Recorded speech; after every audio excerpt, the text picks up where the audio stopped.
Saludos cordiales, especialmente a los televidentes de las islas de La Palma, Tenerife y La Gomera. Y nuestra más cordial bienvenida también a don Manuel Marcos Pérez, presidente del Grupo Socialista y secretario general del Partido Socialista Canario PSOE en la isla de La Palma. Don Manuel, bienvenido. Muchas gracias. Bien, siempre es habitual que recordemos esas tres señales de identidad de Canal 8, un canal de capital 100% tinerfeño, canario. La línea editorial de este canal es pluralista, es una empresa privada que sin embargo se esfuerza por alcanzar los objetivos relacionados con el servicio público. Y también estamos en cabeza de las televisiones locales, en audiencia. Gracias, por supuesto, al apoyo que todos ustedes nos dispensan en las distintas islas.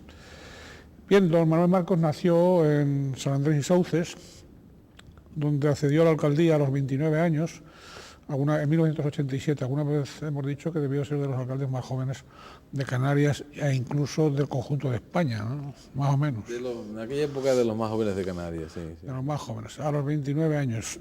Permaneció 16 en el cargo de alcalde hasta 2003, si bien entre 1989 hasta el 2000, siendo alcalde, fue a su vez senador socialista por la isla de San Miguel de la Palma, ¿no?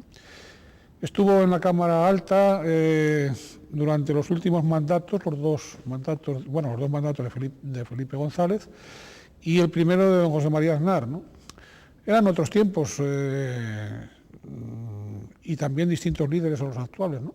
Sí, eran otros tiempos sin duda y otros líderes. Y otros líderes, sí. Recuerdo esa etapa con mucho cariño, la etapa de los gobiernos de Felipe González y luego la experiencia que para mí también fue interesante de estar en la oposición, porque había sido senador durante 2 legislaturas dando apoyo al gobierno y luego la experiencia de la oposición, que también es una experiencia interesante, sin duda. Sí, usted también estuvo en el Cabildo Palmero, también en la oposición. En la oposición, sí. ¿Y qué experiencia tuvo también dentro de La Palma? Pues no fue tan grata como la de... ¿No fue tan enriquecedora? No lo fue tanto. No, creo que el Cabildo se ha convertido en una especie de ayuntamiento grande y el Cabildo yo entiendo que tiene que tener otra función.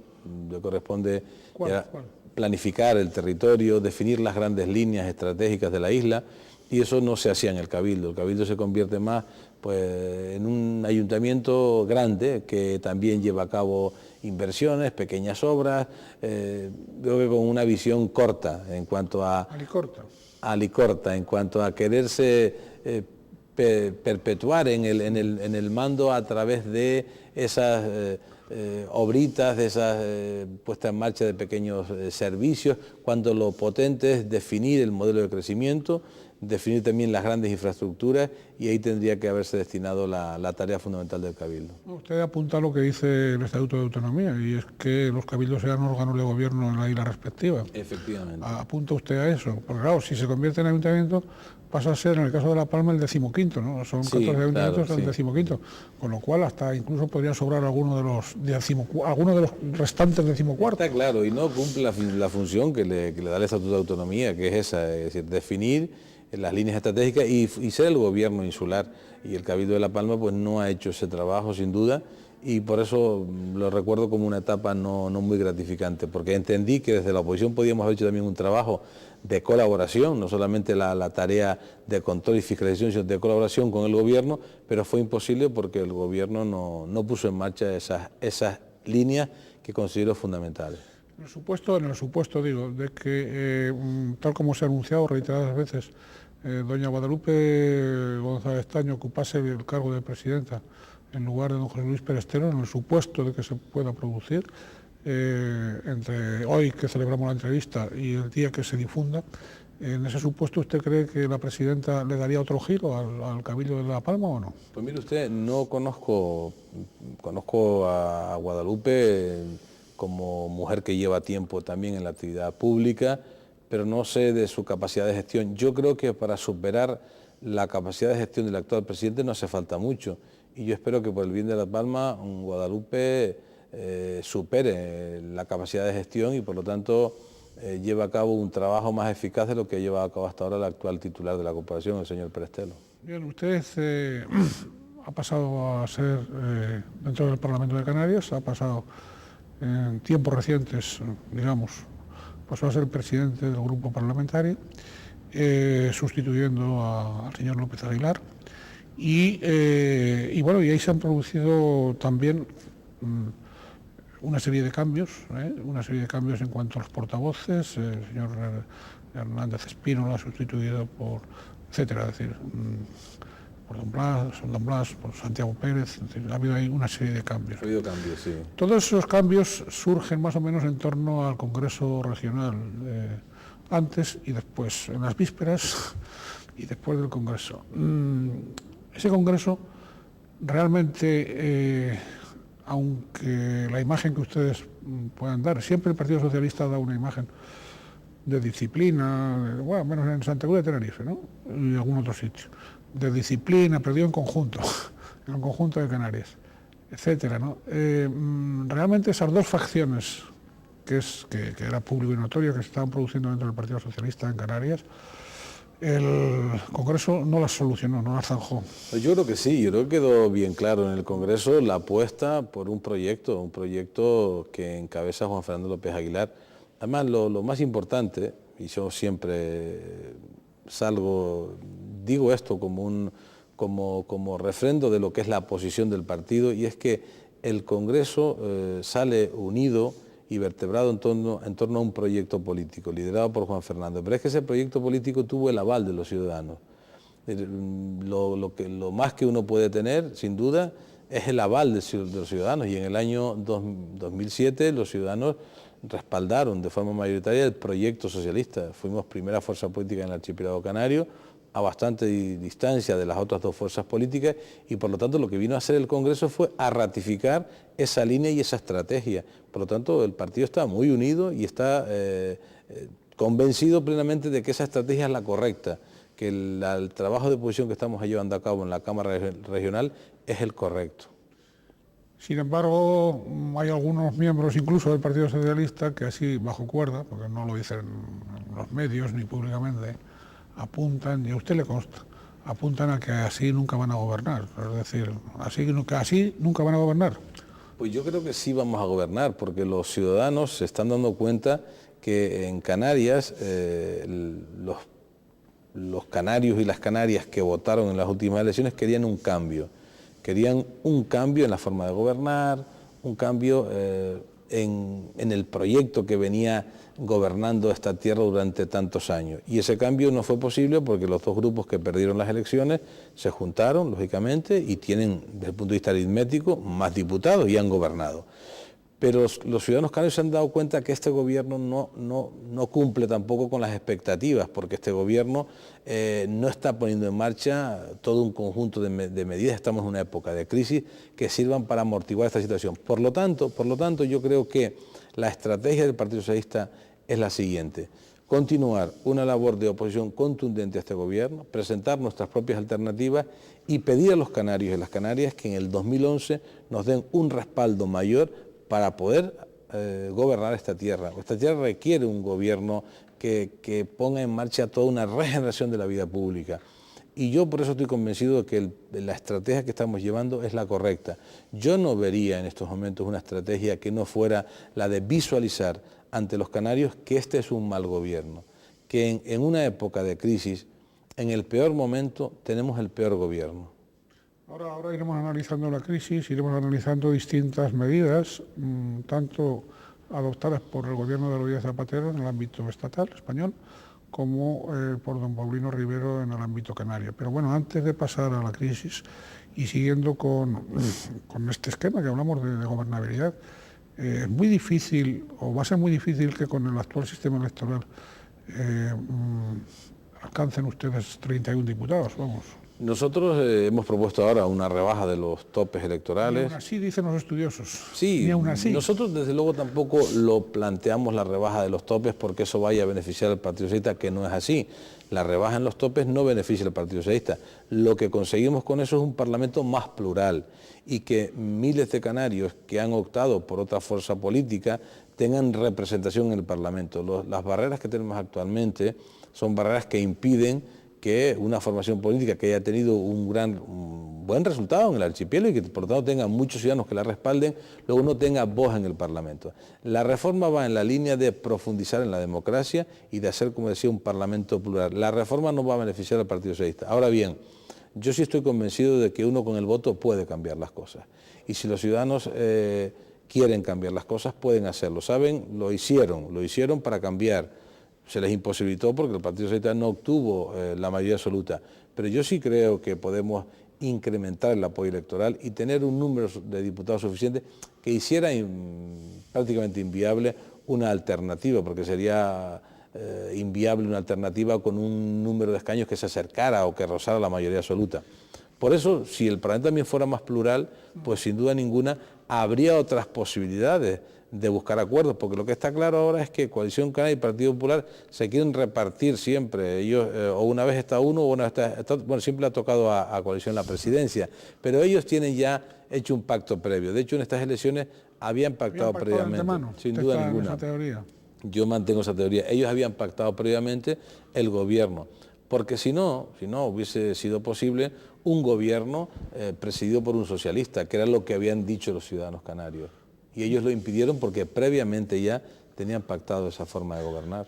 La política hace estas cosas porque ustedes en el País Vasco han hecho lo mismo con el Partido Popular frente al más votado, que ha sido el Partido Nacionalista. Sin duda, lo que ocurre es que yo también explico que en el País Vasco tenemos un panorama político bien distinto. Allí es verdad que ha habido una mayoría que ha querido otra forma de gobierno. Es decir, para el PNV, un partido que conozco y que además en mi etapa de senador conocí mucho a algunos dirigentes del PNV, el PNV entró en una deriva, el señor Ibarretxe, una deriva que nunca había sido el planteamiento del PNV.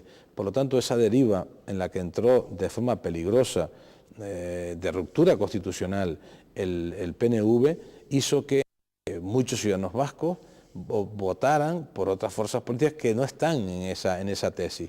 Y por eso yo entiendo y explico que se pueda articular un gobierno presidido por un socialista con el apoyo del Partido Popular para poner en marcha un plan diferente al plan de Ibarretxe, que era un plan que iba y que proponía la ruptura constitucional. Por eso son dos hechos bien diferenciados.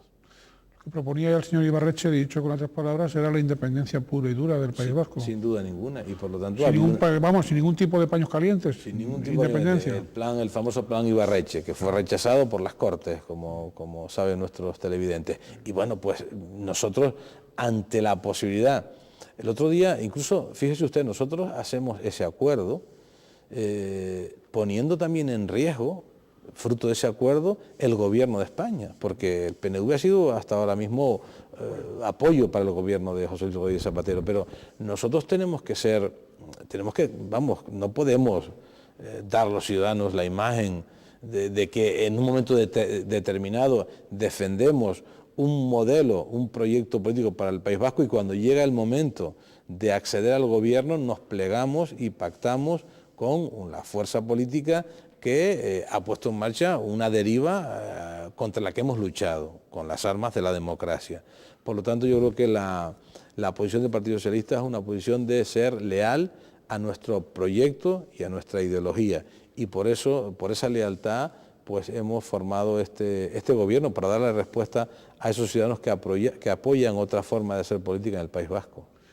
Volviendo al 5%, a la propuesta que recientemente pues, planteaba el portavoz del grupo que usted preside, Santiago Pérez, del 5%, parece que las reacciones han sido un poco que ahora no toca, digo por parte de Coalición Canaria, yo supongo que no tocará nunca para algunos partidos. Yo creo que Coalición Canaria lo que le ha cogido esta propuesta le ha cogido con el pie cambiado, porque lógicamente esta propuesta defiende la profundización en la democracia, es decir, una propuesta que lo que hace es trabajar en la línea de conseguir como señalábamos, un Parlamento más plural. Coalición Canaria dice que ahora no toca porque sabe que es una fuerza política que está unida porque, entre otras cosas, hay unas barreras electorales que a algunos de los partidos que conforman Coalición Canaria les impediría presentarse solos a las elecciones porque tal vez no alcanzarían esos topes. Y por lo tanto, Coalición Canaria tiene estos topes para un poco obligar a las fuerzas políticas que la componen a concurrir juntos a las elecciones.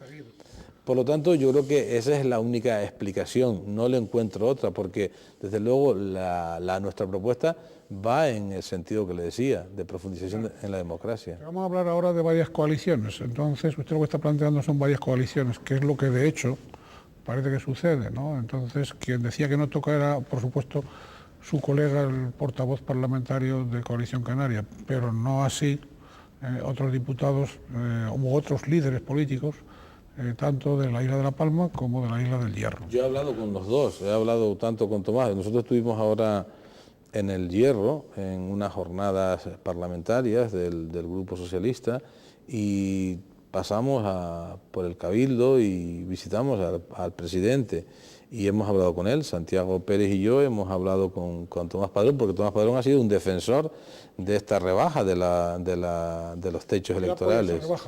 Sin duda, él está convencido de que hay que caminar en la línea de rebajarlo. De hecho, ya hubo una iniciativa de HI, de la agrupación Red Independiente, en la línea de producir esta rebaja de los techos electorales.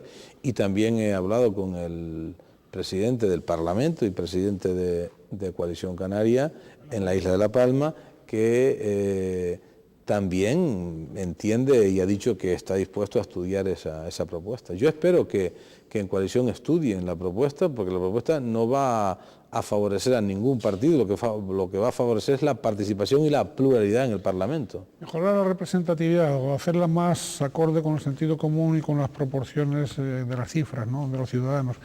Oiga, ¿y el PP qué pasa? El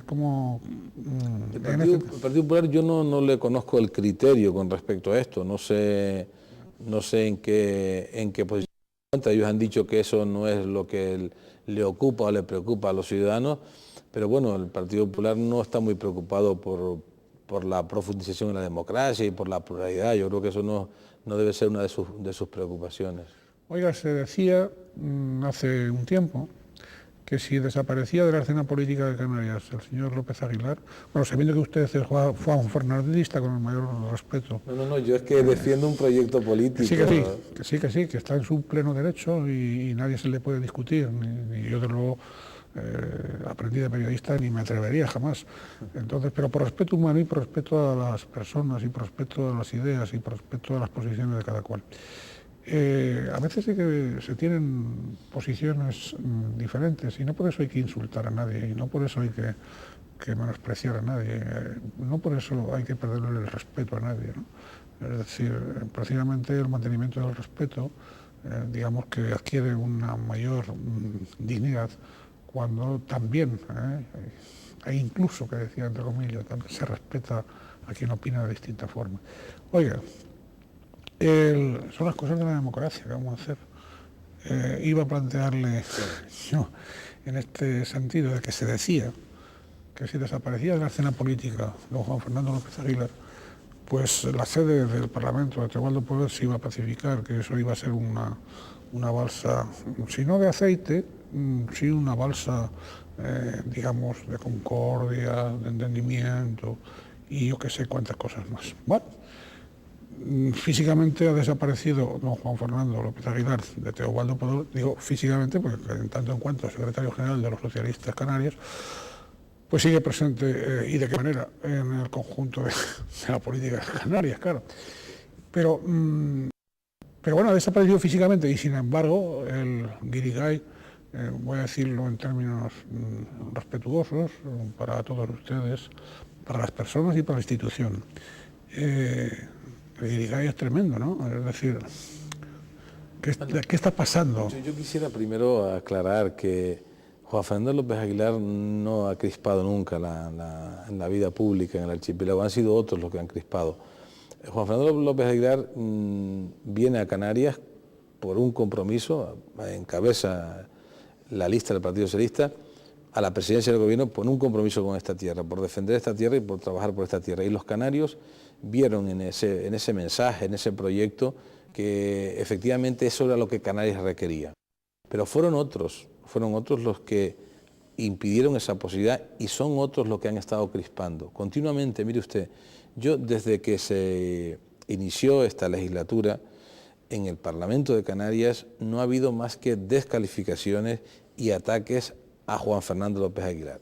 Por lo tanto, han crispado otros. Se ha querido trasladar a la ciudadanía que quien crispaba era Juan Fernando. Han crispado los que temían a Juan Fernando. Pero yo creo que incluso los líderes de las otras fuerzas políticas temen esa forma de decir las cosas, porque el que se hable con claridad o el que se ponga el nombre de cada quien y se diga y se denuncien hechos gravísimos que se producen en la comunidad autónoma, eso no es crispar. Por lo tanto, yo quiero dejar claro que no ha crispado Juan Fernando. Juan Fernando ha mantenido su participación, su actividad pública en el Parlamento y en Canarias con dignidad y con respeto. Pero dicho esto, Juan Fernando decide encabezar, el partido considera que debe encabezar con la lista del Consejo de Diputados y va al Congreso y desde allí sigue trabajando por Canarias, porque claro, se puede trabajar por Canarias desde el Parlamento y se puede trabajar por Canarias también desde el Congreso de los Diputados, porque bueno, si no, que me expliquen por qué doña Ana Oramas ha dejado la alcaldía de La Laguna y se ha ido de diputada y parece un poco que Ana Oramas está trabajando ahora muchísimo por Canarias en el Congreso de los Diputados. Bueno, pues en el Congreso de Diputados Juan Fernando y los diputados y diputadas socialistas trabajan por Canarias también desde el Congreso. Y ahora además Juan Fernando va a trabajar por Canarias en otra vertiente, que es la vertiente del Parlamento Europeo. Pero yo sí le quiero decir que el que Juan Fernando se ha ido del Parlamento no ha cambiado lo que es la línea de oposición del Partido Socialista frente a este mal gobierno, porque es que este gobierno impide el acuerdo y el consenso, este gobierno provoca continuamente y como provoca y no busca el acuerdo, por eso mantenemos una línea de oposición contundente, pero en ningún momento se crispa por parte del Grupo Socialista. Quienes crispan son aquellos que se niegan primero a trabajar por los canarios, porque se niegan a poner en marcha políticas que de verdad sirvan para mejorar la vida de la gente. Por lo tanto, yo tengo que negar que sea nuestra línea política, que sea nuestra estrategia la que crispe. Entiendo que quienes crispan son los que se han olvidado de Canarias y que están ahí sentados en el gobierno para defender sus propios intereses. Señor presidente, antes nombraba usted a doña Ana Oramas, que efectivamente ha dejado la alcaldía de La Laguna y está de diputada. Da la impresión en algunas circunstancias de que el Partido Socialista aquí mantiene, en Canarias, mantiene una estrategia y en cambio en Madrid mantiene otra. Digo, al hilo, por ejemplo, de las relaciones particularmente ahora que el gobierno de Rodríguez Zapatero, antes lo comentaba usted mismo, ha dejado de contar con el apoyo del Partido Nacionalista Vasco. Por lo tanto, pues en ese deseo de pactar o por lo menos contar con el apoyo de otros diputados, si no a través de ningún pacto, sí por lo menos en apoyos puntuales, pues están las conversaciones continuas además entre doña Ana Oramas como portavoz y el señor Alonso como portavoz del Grupo Socialista en el Congreso.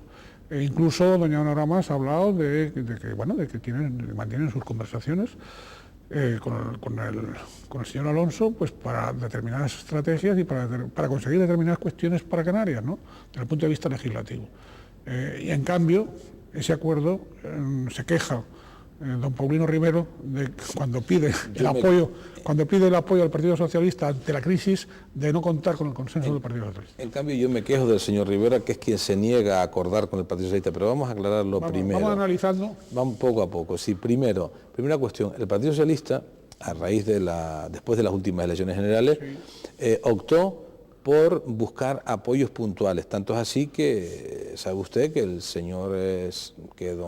presidente de gobierno, el señor Zapatero, fue investido en la segunda votación. Pudimos haber cerrado un acuerdo con alguna fuerza política y no se cerró porque se ha querido llevar a cabo una política de gobernar buscando apoyos puntuales con todas las fuerzas políticas. Dicho esto, no es ninguna novedad que se busque el apoyo y el acuerdo con Coalición Canaria, en aquellos asuntos en los que podamos acordar con Coalición Canaria.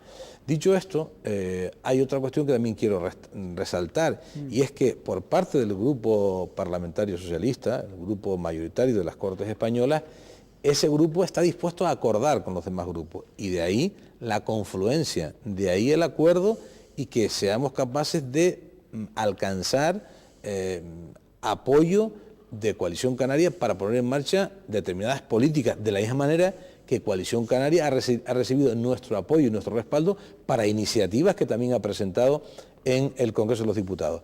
Pero ocurre en Canarias lo contrario, que continuamente también nosotros estamos planteándole al gobierno de Canarias, al señor Rivero, al que se lo he planteado personalmente y se lo he planteado también en el ámbito parlamentario, le he planteado alcanzar acuerdos. Mire usted, en los presupuestos, los últimos presupuestos de la Comunidad Autónoma... ¿Ustedes no los apoyaron? Nosotros no los apoyamos, nosotros simplemente lo que hicimos fue no presentar nosotros hay una técnica parlamentaria que es, podíamos haber presentado una enmienda de devolución del presupuesto. ¿Una enmienda a la totalidad? A la totalidad de devolución del presupuesto. No presentamos enmienda a la totalidad porque entendíamos que en esta época el gobierno hay que facilitarle que saque adelante su presupuesto, aunque ellos tienen diputados suficientes para sacar los presupuestos sin necesidad del apoyo socialista. Pero en esos presupuestos el Grupo Socialista presentó 273 enmiendas. Enmiendas que iban dirigidas, muchas de ellas, a mejorar la vida de la gente, a incrementar los programas sociales, a incrementar los proyectos destinados al Servicio Canario de Empleo. Y esas 273 enmiendas fueron rechazadas.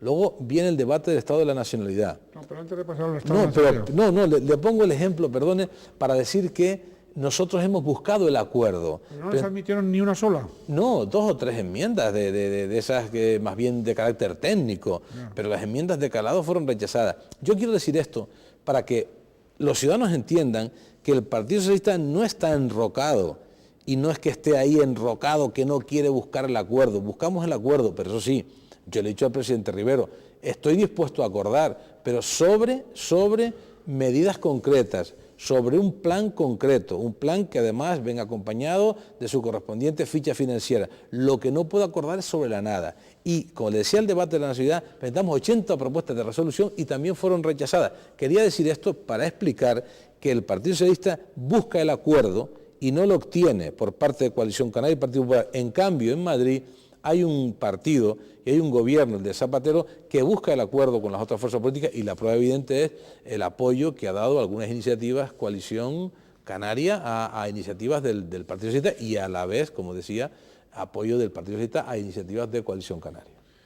Bien, ¿usted quiere agregar algo sobre el Estado de la Nacionalidad, el último debate sobre el Estado de la Nacionalidad? Aparte de eso que ha dicho, que ha sido bastante, pero ¿usted quiere agregar algo? No, simplemente decir que el debate del Estado de la Nacionalidad fue un debate frustrante, porque es el principal debate que se tiene durante el año, porque es un debate en el que el gobierno tiene la obligación de rendir cuentas ante el Parlamento, de someterse a la evaluación y al control por parte de la oposición, y el debate, el presidente del gobierno lo quiso eternizar, utilizó la facultad que tiene, no tiene límite en los tiempos, para intervenir, volver a intervenir, contestaba a los grupos que dan apoyo al gobierno y estaba intentando agotar a todo el mundo. A todo el mundo, claro. Y el presidente que crea en la democracia y que estuviera convencido de la importancia de este debate, lo que hubiese favorecido era el debate, como la palabra dice, el debate es controversia, es contrastar, y él evitaba el contrastar, y por eso retrasó. Y cuando me tocó el turno de intervención, había ya llevado a este señor 3 horas y media hablando, y luego, además, con una actitud retadora, me decía, súbase aquí y dígame, cuando él sabe que el formato del debate al grupo socialista y a los demás grupos le limita en el tiempo, y él dispone de todo el tiempo del mundo. Por lo tanto, fue una pena, y se visualizó que había un presidente de gobierno al que no le interesaba debatir, que se subió allí, además como una especie de campana de cristal, donde él ni siquiera reconocía, no hizo ni una sola autocrítica de la gestión de su gobierno en este último año. Y mire usted que hay por donde criticar a este gobierno. Oiga, bien, ¿Ha habido también cambio de portavoz en el Partido Popular? Sí. ¿Y qué tiene usted que decir a eso? Sin duda, yo lamento que una persona de la talla, porque de la talla política del señor Pérez Camacho, haya entrado en esta dinámica y en este papel, que desde luego no es el papel en el que yo le vería a él, porque le conozco desde hace muchos años. Ha entrado en una dinámica de ofensa, de que la intervención que tuvo en el Parlamento fue lamentable, dirigida a la diputada Francisca Luengo. Fue una intervención que desde luego se recordará desgraciadamente como lo que no debe ocurrir nunca en el Parlamento, que es el templo de la palabra. Eso sí fue una agresión, eso sí fue faltar al respeto, eso sí fue un insulto. Por lo tanto, que luego el señor Soria le ascienda a la portavocía, me parece pues una prueba de estas que da el señor Soria de vez en cuando, de que aquí estoy yo y el que mando soy yo, y por lo tanto, como el que mando soy yo, ahora a este señor lo asciendo a la portavocía. A mí me ha parecido lamentable y desde luego yo espero y le pido al señor Pérez Camacho que encarrile la oposición por otros derroteros. No se puede hacer oposición, se puede discrepar, la oposición que él quiera hacerle al grupo socialista, se puede hacer de otra manera. No como lo está haciendo, pues da la impresión, a mí me da un poco de pena ver cómo el señor Pérez Camacho actúa como si fuese el mandado del señor Soria, ¿no? El señor Pérez Camacho, que además tiene una personalidad que durante años demostró, incluso dentro del Partido Popular, Recuerdo. Digamos, en las Cortes Generales, en el Congreso de los Diputados, una personalidad muy enteriza, todo hay que decirlo, no proclive a la supeditación pura y dura. Por eso se lo digo. Ya. Y entonces, pues son cosas que a veces pasan. Por cierto, ha citado usted al señor Soria, y el señor Soria no deja de citar al señor López Aguilar, en el sentido de que es el que ha azuzado al Poder Judicial, o no a todo el Poder, sino a jueces, a policías, y etcétera, en su persecución política en beneficio del Partido Socialista en Canarias y en perjuicio tanto de Coalición Canaria como del Partido Popular. Señor, la actitud del señor Soria yo desde luego no le encuentro encaje.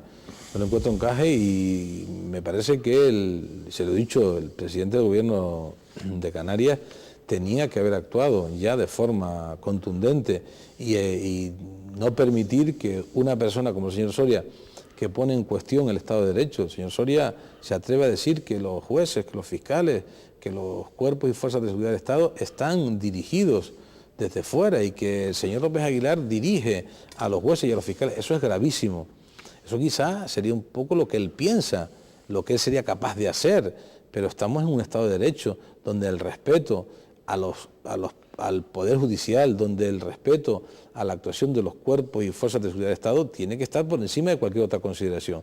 Pero lo grave no es solo que el señor Soria utilice esto como un arma, él lo hace como un arma para desviar la atención. El señor Soria está inmerso en una serie de cuestiones judiciales que se resolverán en los tribunales de justicia. Nosotros lo que hemos dicho es que los comportamientos del señor Soria le invalidan para la vida pública.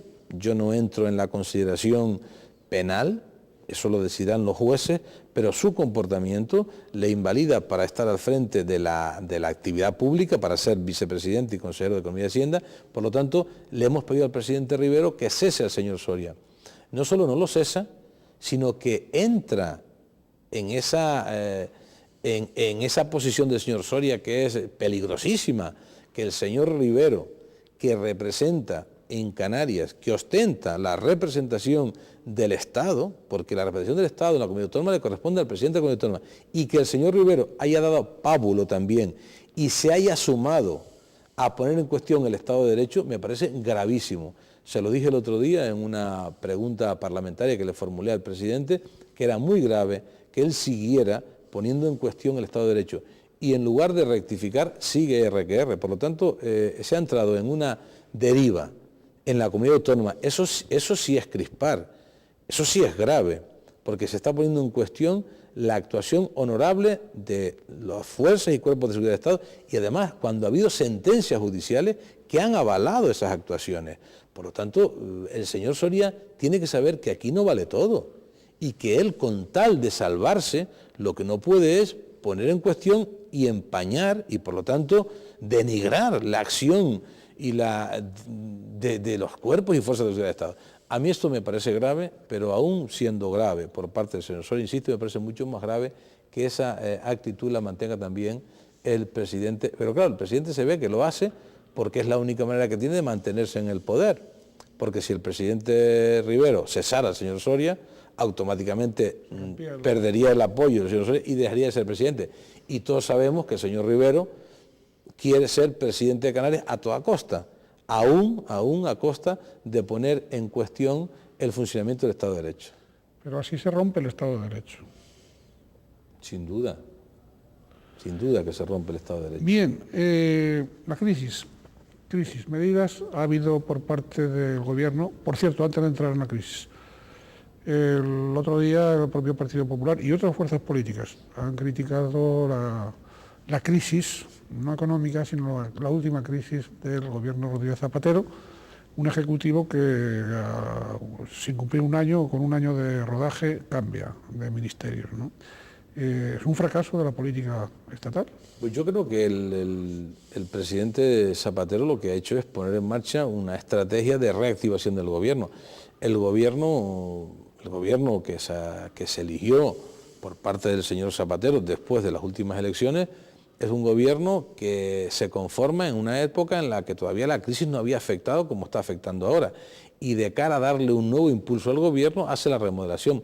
Yo no lo considero ningún fracaso, todo lo contrario, creo que ha sido muy beneficioso la incorporación de una persona como Manuel Chávez a la vicepresidencia del gobierno y sobre todo porque va a tener un área muy potente que es desarrollar y articular, por lo tanto, todo lo que es el Estado autonómico y llevar a cabo cerrar ahora todo el proceso del nuevo sistema de financiación autonómica. Por lo tanto, un hombre de la talla, un hombre comprometido con el desarrollo de la autonomía como es Manolo Chávez, que sea el vicepresidente, a mí eso me da mucha garantía y es una apuesta clara del presidente Zapatero por la vertebración del Estado de las autonomías.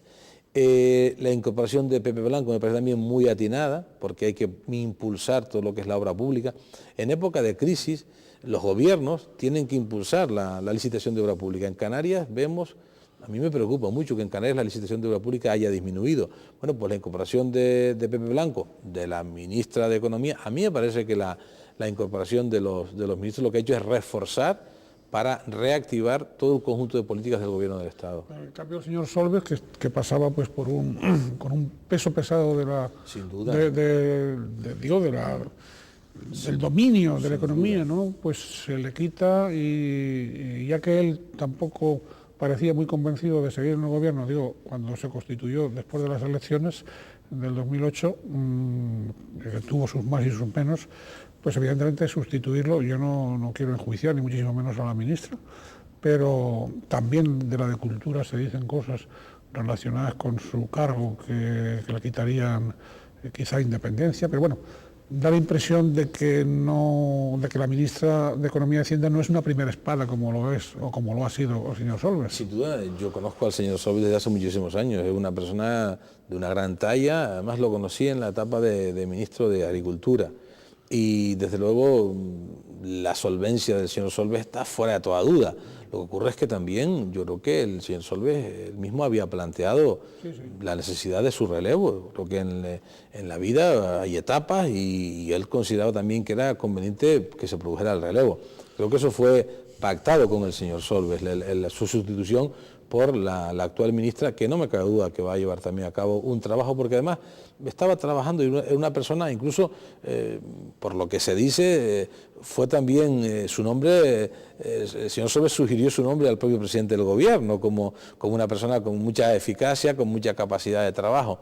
Yo estoy convencido que el nuevo equipo va a dar un impulso al gobierno, sin duda ninguna. Oiga, Fondo Estatal de Inversión Local, medidas contra la crisis. ¿Le falta complementariedad por parte de Canarias? Nosotros le hemos venido pidiendo al gobierno de Canarias que ponga en marcha un plan complementario de inversión municipal al que ha puesto el gobierno de España. Gracias a ese plan de inversión municipal del gobierno de España podemos ver cómo en Canarias la licitación de obra pública ha incrementado un poco en lo que es el ámbito municipal, que no así en la licitación de obra pública por parte de la comunidad autónoma. En época de crisis, los gobiernos tienen que hacer un esfuerzo importante por el impulso de la obra pública, de la inversión productiva. Y este gobierno de Canarias hace todo lo contrario. Y resulta que en el último año, 2007, datos de 2007 con referencia al 2008, son los datos que manejamos, en ese periodo la licitación de obra pública en Canarias ha disminuido un 57%. Por lo tanto, le decimos al gobierno de Canarias que lleve a cabo un plan de ajuste, que lleve, por lo tanto, un plan de ajuste que reduzca gasto corriente, ese gasto superfluo que no es necesario. En época de crisis los gobiernos tienen que marcar prioridades, que lleve a cabo una reducción del presupuesto para de esa manera poder financiar un plan complementario de inversión que se desarrollaría de forma conjunta con todos los ayuntamientos. Hemos visto otras comunidades autónomas que han puesto en marcha planes de este tipo, como la Castilla-La Mancha, como Extremadura, que han puesto planes complementarios, que son los que se requieren en época de crisis para contribuir a amortiguar las tasas tan altas de paro que estamos sufriendo. Oiga, también, supongo que usted tendrá constancia de eso, la Confederación Canaria de la Pequeña y Mediana Empresa, CECAPIME, pues recientemente opinaba que las medidas del Estado, a pesar de, en fin, de los aspectos favorables que tienen, pero también han tenido otros aspectos, sobre todo en lo que es la refinanciación de la deuda y de la búsqueda de liquidez, etcétera, etcétera, para las empresas, ahí alegaban que se ha quedado, que está siendo agua de borrajas, que se han quedado en simples titulares de prensa. Sí, reconozco que ha habido todo lo que es la refinanciación, como usted señalaba, o el acceso a los créditos ICO ha tenido ciertas dificultades para la pequeña y mediana empresa, pero se acaba de anunciar una medida que yo considero muy importante también, complementaria, porque estamos hablando de medidas de choque, que es una ampliación de los avales en 3.000 millones de euros para que a través del ICO se pueda refinanciar y pagarle a las empresas la deuda que mantienen con los ayuntamientos. Por lo tanto, una de las cuestiones que está agobiando a la pequeña y mediana empresa es la deuda que tienen contraída con las corporaciones locales. Y los ayuntamientos, como están también en una situación de dificultad económica, no pueden hacer frente al pago de la deuda de estas empresas. Por lo tanto, muchas de ellas están viendo la obligación de cerrar. El otro día, en una reunión que mantenía con representantes del pequeño y mediano comercio, me manifestaban que esa era una de sus preocupaciones.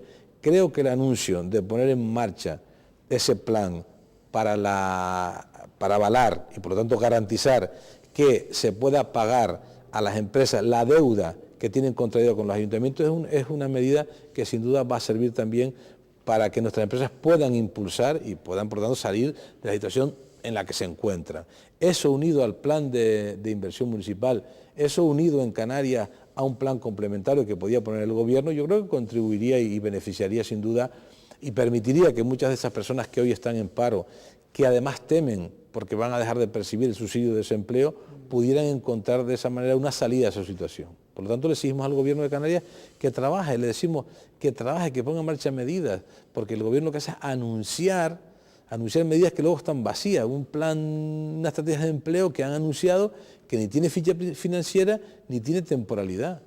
Pues seguimos liderando, digamos, dentro de las comunidades autónomas el crecimiento del paro. Sí, por eso le digo que el paro está creciendo y crece más en esta comunidad autónoma, desgraciadamente, crece más en Canarias. Y le decía el otro día al presidente del gobierno que si él no era capaz de reflexionar acerca de las condiciones en las que está Canarias afrontando la crisis, porque hay una crisis global, que además es el fracaso de un modelo económico, el modelo neoconservador, el modelo que decía que el Estado no tenía que funcionar y que había que dejarlo todo en manos del mercado. Ese modelo ha fracasado, pero no es menos cierto que antes de esa crisis ya Canarias estaba soportando tasas de paro por encima de la media nacional.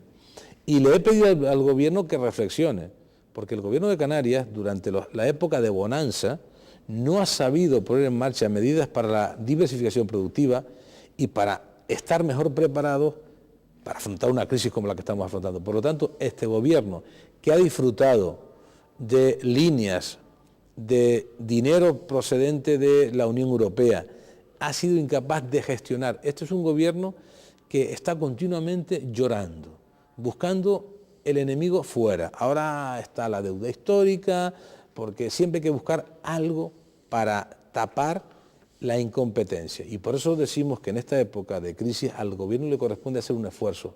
Sabemos que los gobiernos regionales no pueden resolver la crisis, pero sí tienen algunas medidas que pueden poner en marcha, y algunas son las que les he señalado. Y algunas medidas lo resucitan, por ejemplo, esa comisión parlamentaria para los niños desaparecidos. ¿Cómo se concibe eso? Eso es gravísimo. Además, fíjese usted, eso es querer justificar el nacimiento de la policía autonómica. Sí, este gobierno tiene una serie de caprichos. Uno de ellos es la policía autonómica. Nosotros le hemos dicho, mire usted, en época de crisis, eso no es una prioridad para los canarios. Si los cuerpos y fuerzas de seguridad de Estado están llevando a cabo su trabajo en el archipiélago, usted no se marque eso como una prioridad. Pero ellos la mantienen como una prioridad. Le hemos dicho, elimine la policía autonómica. Y ahora esta comisión de investigación, con el dolor que supone para esas familias que tienen un niño o una niña que ha desaparecido, esa comisión de investigación se quiere crear para justificar que en Canarias hay inseguridad y que por lo tanto se requiere un cuerpo policial como el de la policía autonómica. Pero es que ese hecho es gravísimo, porque además este gobierno, en la irresponsabilidad más absoluta, está trasladando a la ciudadanía, no solo en Canarias, sino en el exterior, que este es un destino poco seguro. Nuestro recurso fundamental es el turismo. Estamos viendo cómo el turismo ha caído, como consecuencia de la crisis y también como consecuencia de las políticas erróneas por parte de este gobierno. Pero mire usted, argumentar inseguridad para crear la policía autonómica es ir de frente, es atacar al sector económico fundamental del archipiélago, que es el sector turístico, porque si se traslada al exterior que Canarias es un destino inseguro, cosa que no lo es, Canarias es un destino seguro, pero si eso se traslada, lógicamente, flaco favor le estamos haciendo al sector turístico del archipiélago. Le estamos dando bazas a los competidores, y a aquellos competidores que no estén por la práctica, digamos, de la honradez, sino de batallar, sea como fuere. Bien, hay otra cuestión, la inmigración, las pateras. Recientemente, ministros y expertos de 15 países de la Comunidad Económica de los Estados de África Occidental, usted sabe que acordaban, habían 6 acuerdos comunes, 6 objetivos principales, entre ellos pues el ataque a las mafias por parte de ellos mismos, la protección de derechos de quienes son trasladados en pateras, etcétera, etcétera. Y bueno, y ahí anunció el gobierno del señor Rodríguez Zapatero la aportación de 10 millones de euros a través de un fondo español de migración y desarrollo. Este tipo de noticias habitualmente se difunden poco en Canarias, de un modo especial. Y yo me gustaría que valorase un poco, digamos, si hay un complemento también. Aparte, antes hablábamos de las medidas de inversión estatal en los ayuntamientos. Hemos hablado del paro, por cierto, paro que también ya no solo es un paro empresarial o crisis empresarial, sino también dentro del área de los trabajadores autónomos se están produciendo auténticos momentos difíciles, ¿no? Por parte de los autónomos, como usted sabe. Pero volviendo al Fondo Español de Migración y Desarrollo, eso que se ha difundido muy poco. ¿Usted cree que, bueno, yo me imagino que los 10 millones de euros serán insuficientes, ¿no? Pero ¿cómo valora usted eso? Yo lo valoro de forma positiva porque el gobierno de España, junto con la Unión Europea, están haciendo un trabajo importante para paliar, en la medida de las posibilidades, el drama de la inmigración irregular. No hay que olvidar que la Unión Europea, a instancias del gobierno español, ha puesto en marcha mecanismos de control para evitar la salida, y también no hay que olvidar que se han puesto en marcha también todo un conjunto de políticas de ayuda al desarrollo. Creo que el fenómeno es complejo y hay que intervenir en varios frentes, reforzar sin duda los métodos de control para evitar la llegada, pero también hay que llevar a cabo todo un conjunto de políticas para conseguir un mayor desarrollo en el tercer mundo y de esta manera evitar que esas personas se lancen a la desesperada a perder la vida para buscar una salida que el país, la tierra donde nació, no le da. Llegan jóvenes que incluso son la gente mejor preparada de esos países que se lanzan fuera. Luego los menores que vienen también y que hemos visto cómo se ha incrementado la llegada de menores. Tenemos que hacer un trabajo coordinado. No podemos utilizar esto como un arma arrojadiza contra el gobierno.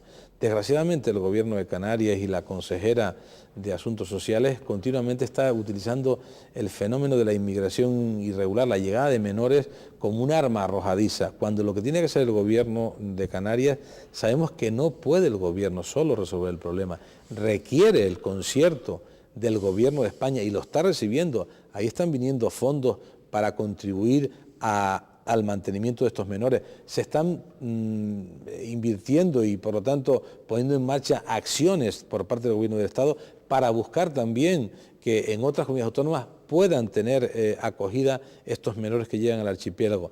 Pero no se le puede utilizar este fenómeno como un arma contra el gobierno.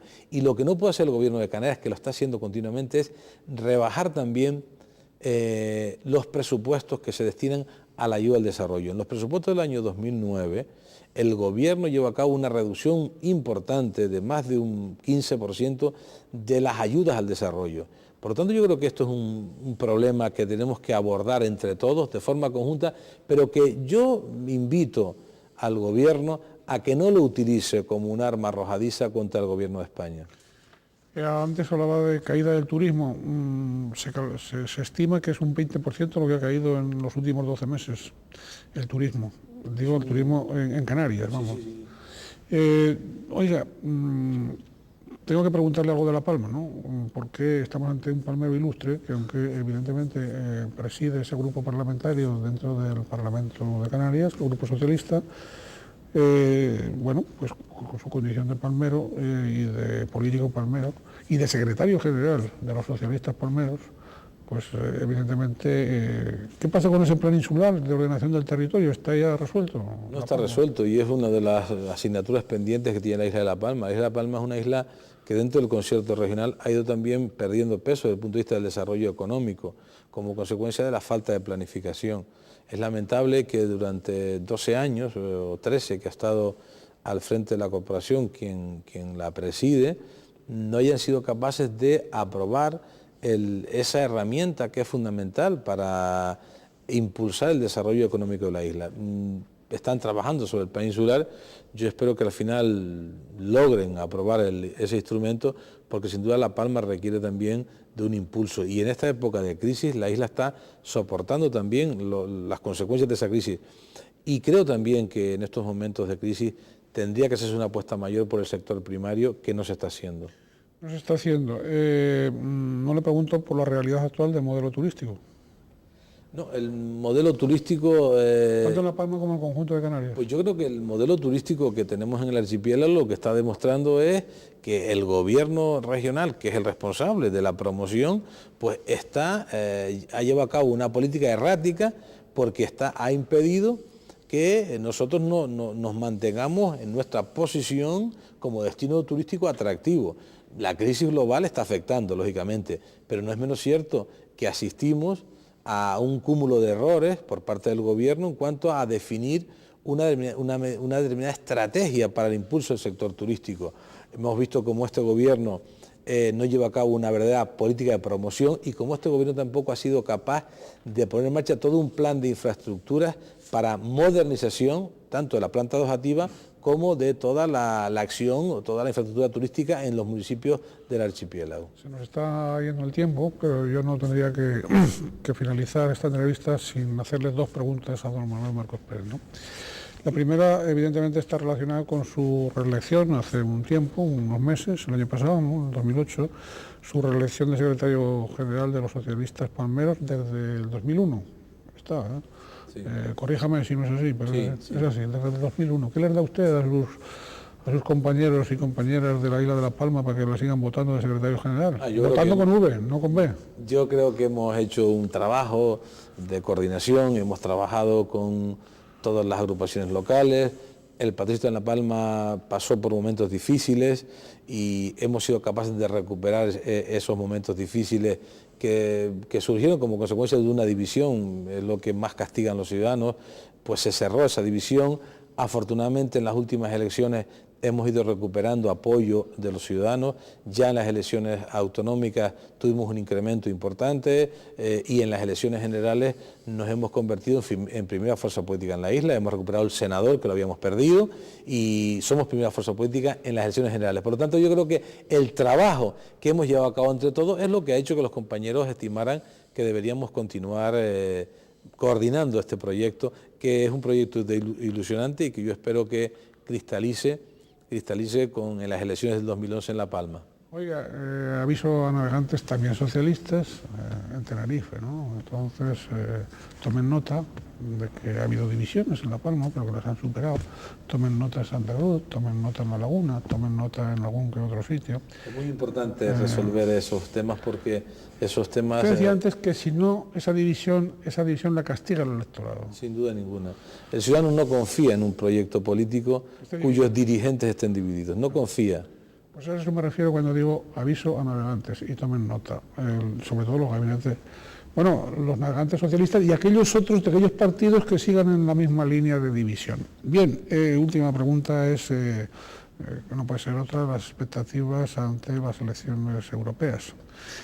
Habida cuenta del tradicional absentismo, porque da la impresión de que, sobre todo en Canarias, no nos jugamos nada en Europa y hay que ver las cosas que nos jugamos en Europa. Sin duda, yo creo que estas son unas elecciones muy importantes. Además, nosotros los canarios tenemos el privilegio, voy a decirlo así, de que encabece la lista del Parlamento un canario como Juan Fernando López Aguilar. Yo animo a los ciudadanos de Canarias a que acudan a las urnas a votar, porque está en juego un proyecto político que tenga respaldo y el aval de los socialistas europeos y por lo tanto un proyecto político comprometido con los ciudadanos frente al proyecto político conservador, que es el que hemos visto que ha fracasado, que ha sido el causante, ese modelo de la crisis global que estamos padeciendo. Un proyecto político que se ocupe de la gente, de los ciudadanos, y eso está en juego, junto con, en el caso Canarias también, el compromiso de continuar desarrollando todas unas políticas que sirvan para amortiguar los costes que se derivan de la ultraperiferia. Somos una región ultraperiférica y también muchas de nuestras políticas en el sector primario de mejora de infraestructuras dependen también de la sensibilidad que tenga Europa con nosotros. Por eso yo creo que es fundamental para todos que acudamos, porque se juega mucho, se juega un modelo y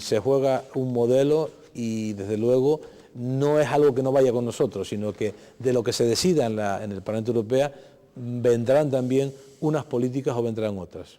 Bien, pues muchas gracias a don Manuel Marcos Pérez, presidente del Grupo Socialista del Parlamento de Canarias, secretario general del Partido Socialista Canario PSOE en la Isla de La Palma. Muchas gracias y gracias a todos ustedes por seguir estos programas, por seguir a Canal 8, deseándoles, como es habitual, que sean felices siempre en la medida de lo posible.